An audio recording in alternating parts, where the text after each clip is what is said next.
Hi guys, welcome back to another video on the channel. Trinity college నుంచి అయితే మనకు ఒక రెస్పాన్స్ వచ్చింది. You lost your chance for admit అని చెప్పేసి. సో డీటెయిల్ గా అయితే ఎక్స్ప్లెయిన్ చేస్తా అసలు ఏం జరిగిందని. నేను ట్రినిటీకి అయితే on January 20th application send చేశాను for MScs in data science by paying and application fee around €55. And on the same date నేనైతే నా ఎల్ఓఆర్ ఒక రెఫరీస్ ని కూడా లిస్ట్ లో మెన్షన్ చేశాను. అంటే మనం ఏ ఫ్యాకల్టీ నుంచి అయితే ఎల్ఓఆర్ ని తీసుకుంటున్నామో వాళ్ళనే రెఫరీస్ అంటారు. సో ఇక్కడ వరకు అయితే మొత్తం ప్రాసెస్ అయిపోయింది అనుకున్నా అప్లికేషన్ కి. అండ్ ఆన్ 22nd January నేను రెఫరీ డీటెయిల్స్ లో మెన్షన్ చేసిన ఒక ఫ్యాకల్టీకి అయితే ఒక మెయిల్ వచ్చింది ఎల్ఓఆర్ ని సబ్మిట్ చేయమని. సో మనకైతే ఆ ఫ్యాకల్టీ ఫోన్ చేశారు, తేజ అయితే ఎల్ఓఆర్ సబ్మిట్ చేయాలంటే వస్తావా మరి కాలేజ్ కి అని చెప్పేసి. సో మనం నెక్స్ట్ డే అయితే ఫుల్ స్పీడ్ లో పోయినాం ఫ్యాకల్టీ దగ్గరికి ఎల్ఓఆర్ జల్దీ సబ్మిట్ చేయాలని. అండ్ మళ్ళీ అదే రోజు మళ్ళీ ఏమొస్తామని చెప్పేసి వేరే ఫ్యాకల్టీ పేరు ఎవరిదైతే మెన్షన్ చేసినానో ఆ ఫ్యాకల్టీ దగ్గర కూడా పోయినా. సరే ఏమైనా ఎల్ఓఆర్ సబ్మిట్ చేయమని చెప్పేసి మీ మెయిల్ కి ఏమైనా మెయిల్ వచ్చిందా అని చెప్పి అడిగినా.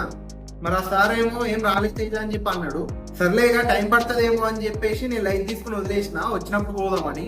అండ్ ఆన్ 5th February నాకైతే ఎల్ఓఆర్ పెండింగ్ అని చెప్పి ఒక మెయిల్ వచ్చింది. రెఫరీ మనకు తెలిసిన ఫ్యాకల్టీ ఇచ్చినాం కదా, మనకు చెప్పకుండా ఎట్లుంటాడని చెప్పేసి నేను అనుకున్నాను. సో అసలు ఆ రెఫరీ ఎవరని చెప్పి కింద స్క్రోల్ చేస్తే మెయిల్ లో నాకు అసలు తెలియని ఫ్యాకల్టీ నేమ్ వచ్చింది అక్కడ. నేను అసలు ఆయన పేరు కూడా లిస్ట్ లో మెన్షన్ చేయలేదు. 2 minutes షాక్ లో ఉండే, ఆఫ్ ఉండే మైండ్ అంతా. అరే అసలు ఈసారి పేరు ఎట్లా వచ్చింది ఇంట్లో అని.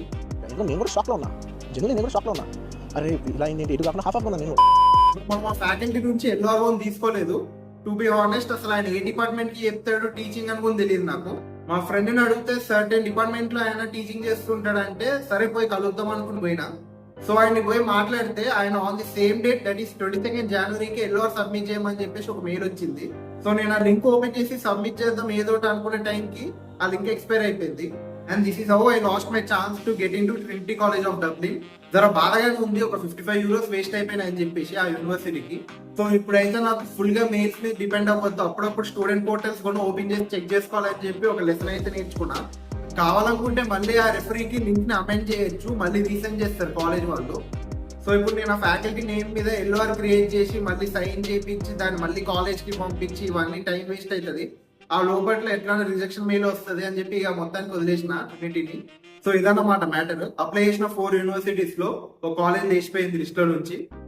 కానీ నేను ఆల్రెడీ ఎంసీఏకి ఫుల్ ట్యూషన్ ఫీ పే చేసిన అండ్ నాకు అడ్మిషన్ రిసిప్ట్ కూడా పంపించారు పేమెంట్ సక్సెస్ అయినట్టుగా. సో ఇప్పుడు ఓన్లీ యాక్సెప్టెన్స్ రిసిప్ట్ ఎందుకు వచ్చింది, ఆఫర్ లెటర్ ఎందుకు రాలేదని చెప్పేసి నేను ఫర్దర్ వీడియోస్ లో ఎక్స్ప్లెయిన్ చేసుకుంటూ వెళ్తాను.